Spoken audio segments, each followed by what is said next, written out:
हामी चाहिँ अहिले गाडीमा यहाँ हावा हाल्दैछौँ। एउटा टायरमा हावा गएको छ, त्यही भएर हावा हाल्दैछौँ। अनि हावा हालेर हामी यहाँबाट बाटो लाग्छौँ। भाइरल ठाम हामी चाहिँ भाइरल ठाम जाँदैछौँ रे। अहिले जे पनि भाइरल ट्रेन्ड चलिरहेको छ, त्यही भएर भाइरल ठाम नै जाँदैछौँ हामी। ल बोल्दै ल हामी चाहिँ अब यहाँबाट हाम्रो यात्रा सुरु भयो। तेरो 2 शब्द जाओस् ल। यहाँबाट हाम्रो यात्रा सुरु भयो। हामी चितवनबाट ठ्याक्कै यो चाहिँ बत्ती कहाँ थिच्ने? हामी यहाँ चितवनको ठ्याक्कै एयरपोर्टबाट हामी सुरु गऱ्यौँ। यहाँ मेरो गाडीमा हावा हालेर थोरै यहाँ हावा कम रहेछ र अनि हामी सुरु गऱ्यौँ। यहाँबाट हाम्रो यात्रा भनेको मानुङकोट, तनहुँको मानुङकोट। एकदमै राम्रो छ दृश्य। अब भोलि हामी एकदमै देखाइहाल्छौँ। यो नाइटको अहिले ठ्याक्कै 7:04 गएको छ हाम्रो घडीमा हेर्दाखेरि। हामी यहाँबाट यो यात्रा सुरु गऱ्यौँ। Thank you. डुम्रे कटेर अगाडि आइपुगिसक्यो मानुङकोट। अब पुग्न आँट्यो भनौँ न। धेरैमा 20 किलोमिटर जति होला पुग्नलाई। अब पनि मानुङकोट पुग्न आँट्ने ठाउँमा आइपुग्यौँ। त्यो माथि डाँडा टुप्पा अब देखिँदैन नजारा, त्यो टुप्पा हो मानुङकोट। अनि यो बजार तनहुँको दमौली बजार, त्यो देखिएको बजार।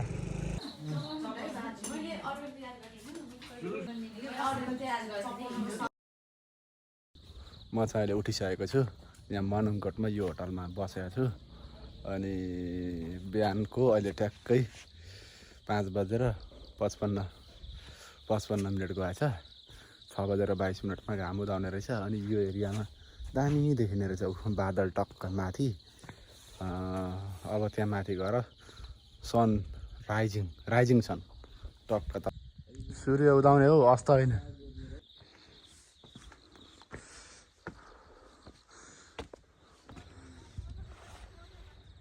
हामी बसेको होटल मानुङकोट हिलटप होटल।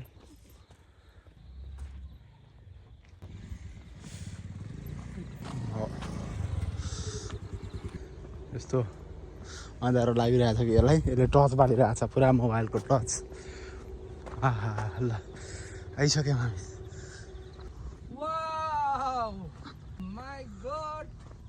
यहाँ हो कि होइन हौ? ओहो बाहरे बा कता छ हिमालु? त्यो घरले छलेको यहाँनिर हामी हिमाल देख्छौँ। ल अलग मजा। ल हेर्नुहोस्, होटल भ्यू टावर भन्ने रहेछ। ट्याक्कै यो बादलको ठ्याक्कै छेउमा जुरुक्क उठ्दाखेरि गुड मर्निङ भन्न पाइने रहेछ। यहाँ चाहिँ त्यहाँ नेपालको झन्डा। ल रेडी जाडो भएको छ। स्वर्ग जाने स्वर्ग भन्थ्यो नि त, रियलमा स्वर्ग हेर्न। अब घाम निक्लिँदाखेरि चिया बवाल छ। यो बादल माथि टक्क आनन्द बस्दा होइन। म चाहिँ बादल माथि। अरे वाह। हामी चाहिँ अझै नजिक, अझै तल डिलैबाट गएर हेर्नलाई जाँदैछौँ। अनि म तपाईँहरूलाई अरू यहाँका विशेषताहरू पनि देखाउने छु। म जस्ट जाँदैछु। अरे वाह। म चाहिँ मानुङकोटको यो भ्यू जुन उदाउँदै गरेको सूर्य हेर्नको लागि आइपुगेको छु। अनि म तपाईँहरूलाई स्वर्ग देखाउँछु। स्वर्ग वाह। म यहाँ अहिले बादलमाथि छु। अलग स्वर्ग छ। आहा क्या आनन्द, चिसो मौसम। अनि त्यहाँनिर घाम उदाउँदैछ अनि म त्यो आनन्दमा छु।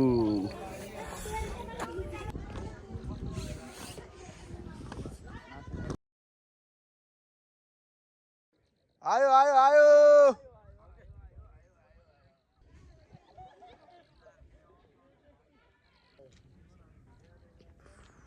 यो हिमाल टक्क घामले टल्के कस्तो दामी देखिन्छ। अरे बाबु वाह अबको दृश्य ठिक छ क्या। हो यस्तो टाइममा चाहिँ त्यहाँ अगाडि उभिएर भिडियो बनाउनु पर्छ क्या। यो चाहिँ हो अनि भाइरल बनाउने मान्छे। यहाँ म छु, मलाई देखा।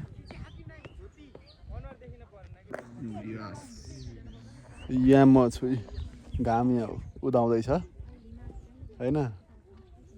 घाम निक्लिँदैछ माथि आउँदैछ। हामी टक्क यो घाम निक्लिँदै गरेको हेर्न आएको छौँ। अनि यहाँनिर हिमाल छ। यहाँ स्वर्गको राजकुमारले पनि भिडियो बनाउँदैछ।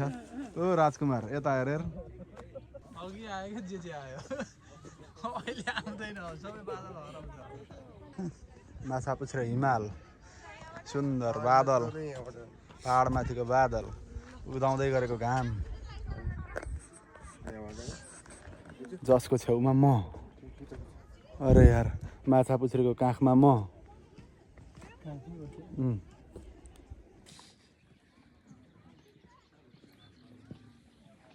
अब चाहिँ हामी फर्किँदैछौँ अनि ओह्रालो लाग्यौँ मानुङके डाँडाबाट ओह्रालो लागिसक्यौँ पुरा हुसियो लागेको छ हुसियो लागेर अन्धकार छ त्यहीँ तलतिर पनि केही देखिँदैन राम्रो छ सो ठाउँ दामी रहेछ होइन फेरि आउनलाई एकदम रमाइलो ठाउँ रहेछ तपाईँहरू मानुङको डाँडा आएर मजाले घुम्नु होला इन्जोय गर्नु होला ठाउँ चाहिँ दामी छ है दामी मलाई चाहिँ एकदम मन पऱ्यो किन भन्दा अलग आनन्द क्या अलग आनन्द एकदम दामी त्यो माथिबाट त्यो भ्यू टावरबाट टक्क बसेर बादल पुरै ढाकेको हेर्दा यति दामी छ नि बवाल मजा छ बवाल मजा छ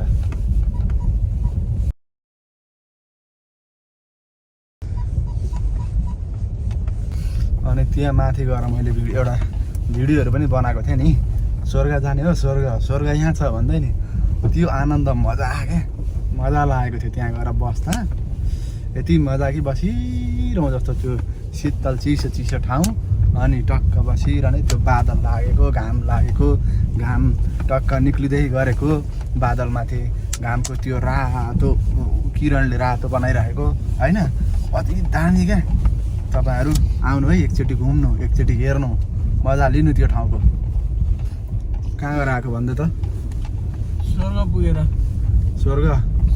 स्वर्गको अप्सरालाई भेटेर आएको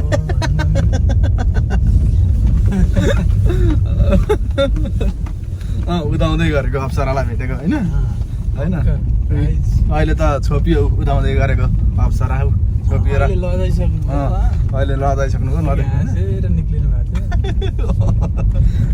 उसले भनेको लजाइसक्नु भएको मान्छे यहाँ आउनुहुन्छ है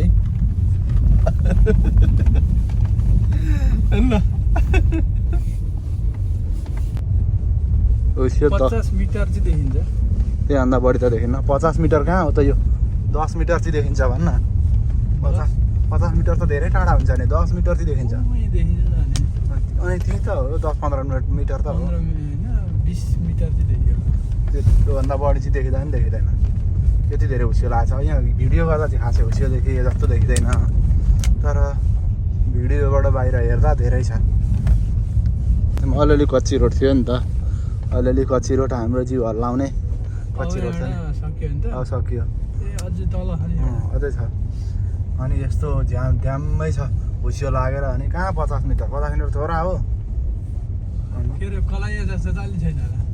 पुरै धुप्पै छ आमामा यार केही नदेखेर त्यस्तै जस्तो छ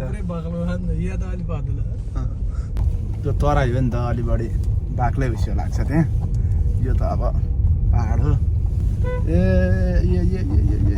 साना नानीहरू कहाँ यसरी बाटो छ क्या अरे हामी समुद्र सतहदेखि 1080 मिटरमा को हाइटमा छौँ त्यति धेरै हाइट त होइन तर पनि 1080 त्यही यो 1080 को हाइटमा छौँ अनि त्यस्तो धेरै चिसो अन्तको जस्तो हुने त होइन एकदम ठिक छ वेदर एकदम करेक्ट छ सही छ अनि यो बादल यो टाइममा हेर्न आउने टाइम पनि एकदम सही हो यो अक्टोबर महिनादेखि जनवरी फेब्रुअरीसम्म भन्दो रहेछ भन्दा चाहिँ अब त्योभन्दा उता कति समयसम्म आउँछन् घुम्छन् यो टाइममा चाहिँ सही रहेछ अक्टोबरदेखि जनवरी फेब्रुअरीसम्म एकदम सही